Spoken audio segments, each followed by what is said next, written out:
எல்லா படத்துலையும் பேன் இண்டியான்னு சொல்லிட்டு ஆமா அண்ணா ஆமா எப்படி இருக்கீங்க எப்படி இருக்கீங்கன்னா எனக்கு ஒரு பீடி கொடுங்கண்ணா.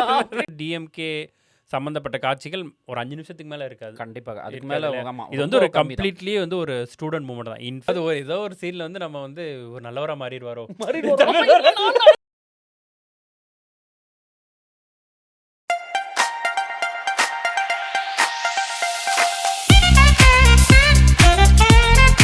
தீ பரவட்டும், என்னடா தீ பரவட்டும் அப்படின்னு சொல்லிட்டு நாங்கள் பார்க்கும்போதெல்லாம் அப்படி தீ இல்லையேன்னு நினைக்கிறேன். இல்லையே ஆனால் உண்மையாவே எங்களுக்கு நீ தீ- விட்டீங்களா? நீ விடல, ஓ எங்களுக்குலாம் இங்கே தீ தான் வந்து பரவிட்டு ஆமா. இருக்கு. மேபி தமிழ்நாட்டில் பார்க்குறவங்களுக்கு நீதி பரவட்டும்னு சென்சார் வந்ததா கேள்விப்பட்டேன். ஆனால் இங்கே அப்படிலாம் இல்லை, உண்மையாகவே தீ பரவுச்சு. உங்களுக்கு எப்படி இருந்தது? எனக்கு வந்து தீ பத்துச்சு. ஆனா இன்னும் கொஞ்சம் நல்லா பரவி இருக்கலாமோ அப்படின்னு ஒரு அப்படின்னு ஒரு மக்களுக்கு வந்து என்ன சொல்றோம் அப்படின்னு உங்களுக்கு இப்ப புரிஞ்சிருக்கும்னு நினைக்கிறேன். தீ பரவுனாலே அது மூலம் வர்ற அந்த பராசக்தி, அந்த The சுப்ரீம் பவர் அப்படின்னு தான் வந்து சப்டைட்டில் போட்டிருந்தாங்க. பராசக்தி அப்படிங்கிறத அந்த படத்தை பற்றி தான் பேச போகிறோம். அந்த பராசக்திங்கிற அந்த டைட்டில் கேப்ஷன் வந்த இடமே எனக்கு ரொம்ப பிடிச்சிருந்தது. தீல தான் வந்தது. தீ தான் வந்தது. அந்த தீ அந்த அப்படியே தீயில எரியும். வர எரியும், அதுலேருந்து அதுலேருந்து அப்படியே பராசக்தி அப்படிங்கிற. ஸோ தீ பரவட்டுங்கிறது தான் அது ஒரு சரியான கேப்ஷனாக இருந்திருக்கும். எங்களுக்கு எனக்கு சரியானதாக தான் இருந்தது. பட் ஒன்ஸ் அகேன் வந்து Sudha Kongara has actually done a fantastic job. So இந்த பராசக்திங்கிறது பழைய ஒரு படம். ஆமா சிவாஜி கணேசனோட படம். முதல்ல இருந்தே தான் சொல்லிட்டு இருந்தாங்க, இதுக்கு வந்து இவங்க வந்து ஜஸ்டிஸ் பண்ணிடுவாங்களா இல்லையா அப்படின்னு. ஓ அந்த படத்திற்கு ஆமா. பட் ஆனா ஒரு மாதிரியான அது தனிப்பட்ட ஒரு மனிதனின் ஒரு இதுதான். ஆமா, அதுல வந்து எப்படி அதுல உள்ள டயலாக் வந்து அதுல தீ ஓ பரவச்சோ. அந்த இதுல ஆனா dialogues. இந்த மூவி ஃபுல்லாவே வந்து அந்த திரைக்கதை அது வந்து இந்த தீ பரவி ஃபுல் ஜஸ்டிஸ் பண்ணிட்டாங்களா எனக்கு சொல்ல தெரியல. ஏன்னா அந்த பராசக்தி படம் நம்ம இப்போ பார்க்குறனால நமக்கு எவ்வளோ கனெக்ட் இருக்கு ஆமா. அப்படிங்கிறது தெரியல. பட் ஜஸ்டிஸ் அந்த நேம்க்கு வந்து ஜஸ்டிஸ் பண்ணிட்டாங்க அப்படின்னு ஐ மீன் ஃபார் ஷோர் ஏதோ எத்தனையோ வந்து நல்ல படங்களை வந்து திருப்பியும் வந்து ரீமேக் பண்ணுறோம் இல்லை வந்து அந்த படத்தின் பெயர்களை வந்து யூஸ் பண்ணுறோம் அப்படின்னு சொல்லி நிறைய கொடுமைகள் நடந்திருக்க கூடிய நம்மளுடைய தமிழ் இண்டஸ்ட்ரியில் இது வந்து ரொம்பவே நல்லா தான் இருந்தது. Okay, to start with anyway நம்ம வந்து ஒரு தமிழ் இந்த ஹிந்தி திணிப்பு அதை பற்றி தான் பேஸான ஸ்டோரி அது எல்லாமே. ஸோ அந்த காலகட்டத்தில் நடக்கிற ஒரு ட்ராமாவையும் சேர்த்து வந்து படமாக கொடுத்துருக்காங்க. நம்ம இந்த ஹிந்தி திணிப்பு தனியாகவே ஒரு 3 எபிசோட் நம்ம மோஸ்ட்லி டாக்ஸில் ஹிந்தி திணிப்பு இல்லை, but more so on national education policy பற்றி போனோம். பட் அதில் வந்து நம்ம இந்த ஹிந்தி திணிப்போட ஹிஸ்டரியில இருந்து ஏன் இதெல்லாம் நடக்குது அப்படிங்கிறத முதல் டீட்டெயிலாக கவர் பண்ணியிருந்தோம். முதல் காட்சியிலேருந்து வந்து நாங்கள் வந்து கவர் பண்ணியிருக்கோம். ஆமாம், இதற்கான திரைக்கதை வந்து சுதா அவர்கள் எங்களோடல இருந்து எடுத்திருக்காங்கன்னு சத்தியமா சொல்ல சொல்லல, முடியாது. ஏன்னா அவங்க வேற எடுத்து வச்சிருக்காங்க.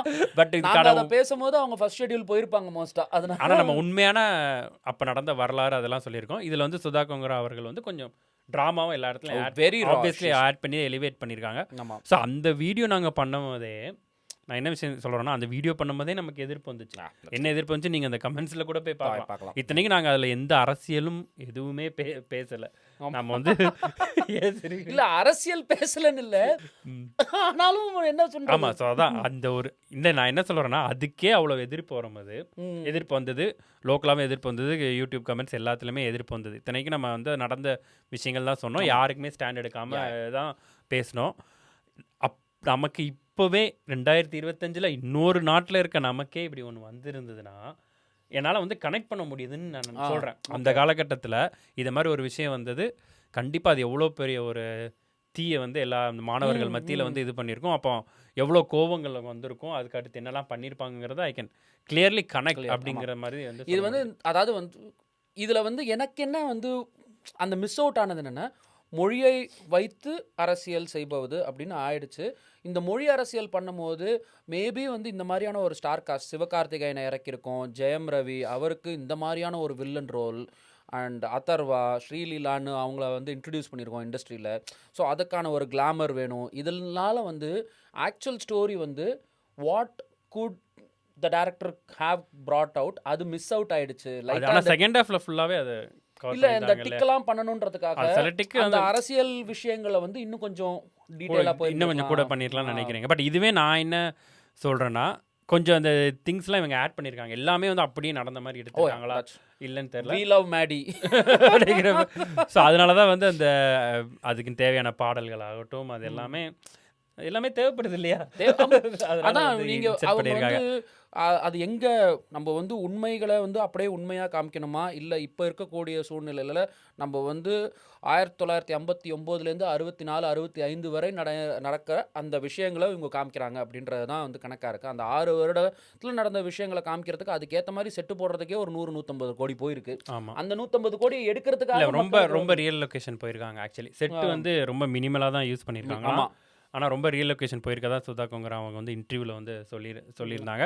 ஸோ அந்த வகையில் அந்த டேக்கிங் கிராஃப்ட்லாம் வந்து நம்ம அப்ரிஷியேட் பண்ணி தான் ஆகணும். ஓ யா எல்லாமே வந்து நமக்கு ஓரளவுக்கு கனெக்ட் ஆயிடுச்சு. ஓகே, உண்மையாவே 1960ஸ்லாம் நடக்குது ஆமா அப்படிங்கிற ஆமா மாதிரி அந்த இதாயிடுச்சு. கேஸ்ட்டும் நீங்க எல்லாத்தையும் சொன்னீங்க. பட் எல்லாருக்குமே ஓரளவுக்கு ஒரு இம்பார்ட்டன்ஸ் வந்து ரோல் கொடுக்கப்பட்டிருந்தது. யாருமே சும்மா ஓகே இப்போ ஸ்ரீலீலா வந்து சும்மா வந்துட்டு டான்ஸ் ஆடிட்டு போறாங்கன்னு நீங்க சொல்ல சொல்ல முடியாது. முடியாது. அவங்களுக்கு கிளைமேக்ஸில் ஒரு இப்போ நம்ம எப்படி ரேடியோலாம் பண்ணுறோமோ அப்போவே ஆமா ஆமா அப்பவே அவங்களுக்கு அவங்க அவங்களுக்கு அது இது பண்ணி அந்த ஒரு எலிவேட்டட் ட்ராமா அவங்களுக்கு வந்து கொண்டு வராங்க. ஸோ அந்த மாதிரி எனக்கு வந்து ஓரளவுக்கு எல்லாருக்குமே டிக் அடிச்சிட்டாங்க அப்படின்னு தான் இருந்தது. ஓகே.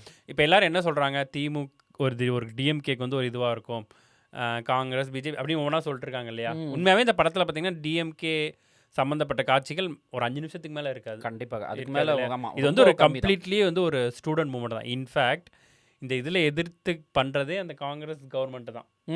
ஆமா இப்போ வந்து அவங்க 2 பேரும் இப்போ ஒன்றா தான் இருக்காங்க. ஸோ வந்து இது வந்து நம்ம நான் அதான் நான் சொல்லிட்டு இருந்தேன். அதாவது வந்து இது மோர் ஆஃபன் ஆளுங்கட்சி அவங்களால மட்டும் தானே இந்த விஷயம் பண்ணவே முடியும். நீங்க ஒரு எதிர்க்கட்சியாக இருந்து இதை வந்து பண்ணணுன்ற அவசியமும் இல்லை. ஆமாம். ஸோ அதனால ஒரு ஆளுங்கட்சியாக இருந்தால் மட்டும்தான், அதுவும் அது சென்டரில் இருந்தால் தான் அந்த மாதிரியான ஒரு விஷயத்த நீங்கள் வந்து புஷ்ஷே பண்ண முடியும் அந்த அஜெண்டாவை. பட் இல்லை என் கூட கூட உட்காந்துட்டு இருந்த தம்பி வந்து சொன்னது வந்து ஒரு நல்ல ஒரு கருத்தான பாயிண்ட் சொன்னாப்ல. என்ன கருத்து சொல்லியிருக்காப்ல? ஏன்னா வந்து இதில் வந்து பல மொழிகள் வருது. ஆனா அந்த மொழிகளுக்கு எல்லாமே வந்து கரெக்டா ஒரு மாதிரி சிங்கா வந்து Tamil voice over or dubbing ரீ ரெக்கார்டிங்ல வந்து நம்ம முடிச்சதுக்கு அப்புறம் ஷூட் முடிச்சதுக்கு அப்புறம் ரீ ரெக்கார்டிங்க்கு கரெக்டா இங்கிலீஷ்ல பேசுறதுக்கும் தமிழ்ல அந்த வாய்ஸ் ஓவர், இல்ல வந்து ஹிந்தில பேசினாலும் அதுக்கு ஒரு வாய்ஸ் ஓவர். இல்லை முந்தி விஜயகாந்த் படத்துலலாம் அந்த மாதிரி 2 இது நமக்கு கேட்கும். அங்கே வந்து பாகிஸ்தான் பார்டரில் ஹிந்தியில் பேசிட்டு இருப்பாங்க, தமிழில் வேலை பேசிட்டு இருப்பாங்க. ஆனால் இதில் வந்து அது நீங்கள் சொன்ன மாதிரி நல்லா மேட்ச் பண்ணி அதை கரெக்டா இது கொண்டு நீங்கள் வந்திருக்காங்க. ப்ளஸ் ஆமாம் நீங்கள் பல மொழிகள் சொன்னாலும் அந்த பேன் இண்டியா கான்செப்ட் இப்போ வந்து எனக்கு ஞாபகம் வருது. எல்லா படத்துலையும் பேன் இண்டியான்னு சொல்லிட்டு ஆமா அண்ணா எப்படி இருக்கீங்க எப்படி இருக்கீங்கன்னா எனக்கு ஒரு பீடி கொடுங்கண்ணா அப்படிலாம் இல்லாம எல்லா பேர் இண்டியா கேரக்டர்ஸ் வந்து கரெக்டா ஜெல்லா இது பண்ணிருக்காங்க. அவங்களுக்கு பெருசா ஸ்லோ மோஷன்ல போட்டு நடந்து வர்றது அந்த மாதிரிலாம் எல்லாமே டேரக்டா அந்த ஸ்டோரிக்குள்ள வந்து ஃபிட் பண்ணி இதுவுமே அது ஸ்ட்ரெயின் பண்ணிருக்காங்க பேன் இண்டியான்னு. அதாவது வந்து நீங்க வந்து மலையாள திரைப்படம் இப்போ வந்து ரீசெண்டாக வந்து லோகா சாப்டர் 1 சந்திரா அப்படின்னு ஒன்று வந்தது பார்த்தீங்களா? அதுலேயும் வந்து ஒரு பேன் மலையாளம் இண்டஸ்ட்ரி ஒன்று வரும். அந்த மாதிரி அதுக்கு வந்து ஒரு கேமியோஸ் கொடுப்பாங்க. அந்த மாதிரி கடைசியில் எல்லாரையும் ஒரு 2 நிமிஷம் 1 நிமிஷம் அப்படி வந்தாலும் பக்காவா அதை வந்து இதுலேயும் பேசில் ஜோசப் அந்த மலையாளத்துலேருந்து வந்திருக்காங்க, ராணா. ஸோ அந்த மாதிரி கன்னடாலேருந்து ஒருத்தர். ஸோ அந்த மாதிரி சூப்பராக ஒரு பேன் இண்டியாவை கிளைமேக்ஸில் இணைச்சது வந்து எனக்கு பிடிச்சிருந்தது. அது நல்லா இருந்தது ஓரளவுக்கு. ஏன்னா அது வந்து உண்மையாகவே அப்படி நடக்கவும் செஞ்சுருக்கு. நம்ம இதில் கூட பேசியிருக்கோம், தமிழ் மட்டுமே ஹிந்தி திணிப்பை எதிர்க்கலை. எல்லா மாகாணமாக இருந்ததுல மைசூரா இருக்கட்டும், ஆமாம் கேரளா எல்லாமே எதிர்த்துருக்காங்க. அதை வந்து ஒரு கரெக்டாக ஒரு திரைக்கதையில் அதை கோர்த்து ஒரு கிளைமேக்ஸில் கொண்டு வந்தது சுதா கொங்கரா வந்து இது பண்ணாங்க. நடிப்பு வைஸ் பார்க்கும்போது எல்லாருமே நல்லா பண்ணிட்டாங்க. I think Jayam Ravi ஏஸ்ட் absolutely. யாரு ஜெயம் ரவி? ரவிமோகன் ஓகே சொல்லிட்டாரா? என்னால நம்பவே முடியலைங்க அப்படின்ற மாதிரி நம்பவே முடியாத அளவுக்கு வில்லன். அதாவது வந்து இது ஒரு ஸ்டெப் ஹை. அவர் வந்து கடந்த ஒரு 2-3 வருட காலமாக வந்து அரவிந்த் சுவாமி கிட்டேருந்து கற்றுக்கிட்ட வில்லத்தனத்தை எல்லாத்தையும் வந்து ஃபுல்லாக வாங்கி இறக்கி அதுக்கு மேலேயும் பண்ணியிருக்காரு. அதாவது ஏதோ ஒரு சீனில் வந்து நம்ம வந்து ஒரு நல்லவராக மாறிடுவாரோ. இல்லை எனக்கு என்னன்னா ஒரு டயலாக் வந்து எங்கேயாவது வந்து சிவகார்த்திகேயன் உன் பேர் என்ன, நீனும் ஒரு தமிழ் சொல்லி அவர் நல்லவரா மாறினா கடைசி சீன் வர ஏன் என்ன காப்பாத்திட்டு வந்து செவிலியர் விருது வாங்க போறியா அப்படிங்கிற வெரி குட் இது கேரக்டரைசேஷன். அதர்வாவும் கொஞ்சம் தூரம் வந்தாலும் கொஞ்ச நேரம் he was absolutely fine. அதான் காஸ்ட் வைஸ் ஒன்றும் பெரிய கம்ப்ளைண்ட்ஸ் இல்லை. எனக்கு வந்து பிஜிஎம் செட் ஆகல. பேசிக்கலி ஜிவி வந்து ஐ திங்க் ஹஸ் கம்போஸ்ட் நிஜமாவே பாவா அப்படின்ற ரேஞ்சில் தான் ஒரு பாடலுமே இருந்தது. எந்த பாடலுமே உட்காந்து ரசிக்கக்கூடிய வகையில் இல்லை. எல்லாத்துக்கும் எதுக்குடா இங்கே ஒரு பாடல், எதுக்குடா. அண்ட் நிறைய இடத்துல வந்து இந்த வாய்ஸ் அப்படியே ஃபேட் அவுட் ஆகும்போது அப்படியே அந்த பிஜிஎம் மேலே தூக்கி வச்சு திணிச்சு அது ஐ திங்க் இட் கூட. எனக்கு என்னன்னு தோணுதுன்னா, ஜி பிரகாஷ் பிஜிஎம் போட்டு இருந்துருப்பாரு. அவர் டீ குடிக்க போனால் நீங்கள் சொன்ன பேர் வெளியே போயிருப்பாரு, கீழே அசிஸ்டன்ட் தான் சிவகார்த்திகேயன் அவன் வருவாங்களா அப்போது இந்த இது அப்போ எப்போ வந்தாலும் இதை போட்டு விட்டுரு ஏங்க அதுக்கு ஊரு முன்னாடியே போட்டிருக்கலாமே. ஃபுல்லாக அந்த பாட்டு அவங்க 2 பேரும் வந்தாலே அந்த பாட்டை போட்டு விட்டு அப்படின்னு சொல்லி அவங்க வரும்போதெல்லாம் போட்டு தீட்டி எடுத்திருக்காரு. பட் ஓகே, அது செகண்ட் ஹாஃப் ஓகே தான். பட் இந்த மாதிரி சில பிஜிஎம் வந்து கொஞ்சம் லெட் ஆஃப் பண்ணியிருந்தது. ஆமாம். மற்றபடி எவ்ரி திங் இஸ் குட்.